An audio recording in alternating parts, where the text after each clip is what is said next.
Hey guys, this is Nabil Zakir here again, and right now we're gonna go back to reviewing one of my keyboards, the Cytec Cyborg keyboard. Let's jump right in. Alright, when you bought this keyboard, you're gonna have, well, the keyboard itself, a detachable armrest, and the driver disc. In addition to that, the USB plug is kind of unique. It has two plugs, one for the keyboard and one for the built-in USB that is located on the keyboard, and then the plug also has the audio for mic and speakers, and then it's connected so you can immediately connect speaker and mics onto the keyboard instead of all the way back there. Alright, now on to the function. As I said, it has a special cyborg mode, which when you press it, the color change if you have changed the settings. And when you press the cyborg mode, you can notice the color change that happened to it. Mainly the micro key started to light up, and on mine you see the color kind of starts getting diverse. That's because on micro you can basically program each area to have a different kind of color. Now it's not a specific key to have a different color, but it's a specific area that they already set up, and it's located on the sensitive touchpad on the top. The advantages of the Cyborg mode is the micro keys. Now they can be used when you're on normal keyboard mode. You can't use them.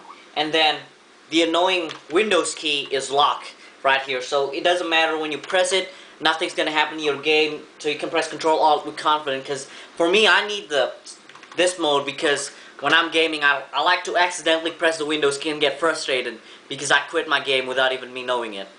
Alright, now I'm gonna tell you how to change the backlight. You see here on the top left corner there's two options, the sun looking thing and the three circles. Now from that, if you press them, it starts to light up, and the plus and minus, well, for the brightness it's obvious going to be bright or not. And then on the three circles, that's for the color options. You can see the color, I change it from green to yellow to orange, red, and then back to green. So you have 5 options of color, I think. You cannot do anything on normal mode because it's a normal keyboard, but then if you enter the cyborg mode, the settings right next to it is actually now is activated. Now you can probably guess what the settings are. As you can see, that has the large keyboard, the WSD, the arrows, the numpad, and the micro. What you need to do is just press the area you want. It's gonna light up, and then you can do the same. You can dim it, and you can change the color if you will to, and you can do that on different options. But that's about it. It's only it's fancy. So as I said, you don't need to remember what color it is. It's just there. I mean, if you're playing in the dark, you'll know where the keys are. And the final thing is the programming the micro. It's probably the most important thing. You have to use the computer. I never really used it. I tried it once, but it was so confusing.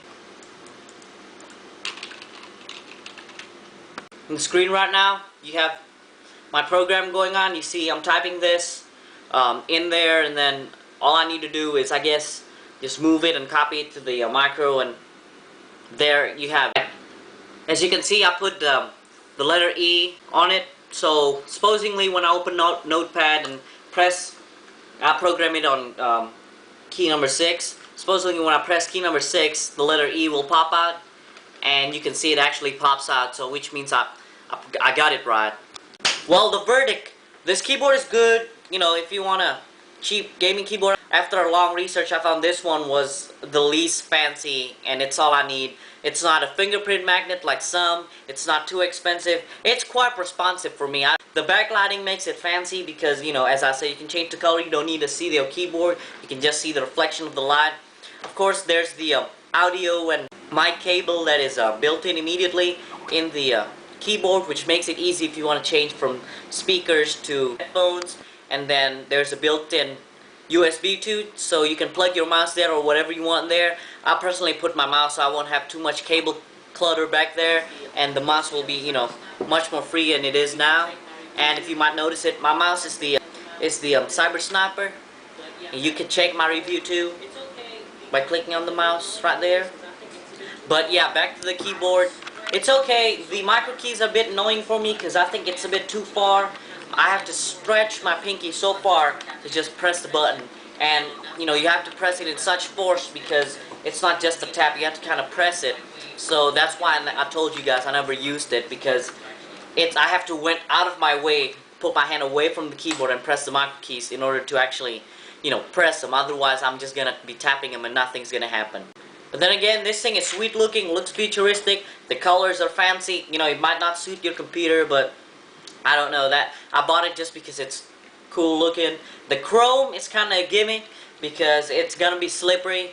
Unless you have a dry hand, it's gonna be cool, but otherwise your finger's gonna slip all over the place until you get used to it. That's the end of my review. Thanks to you for watching, guys.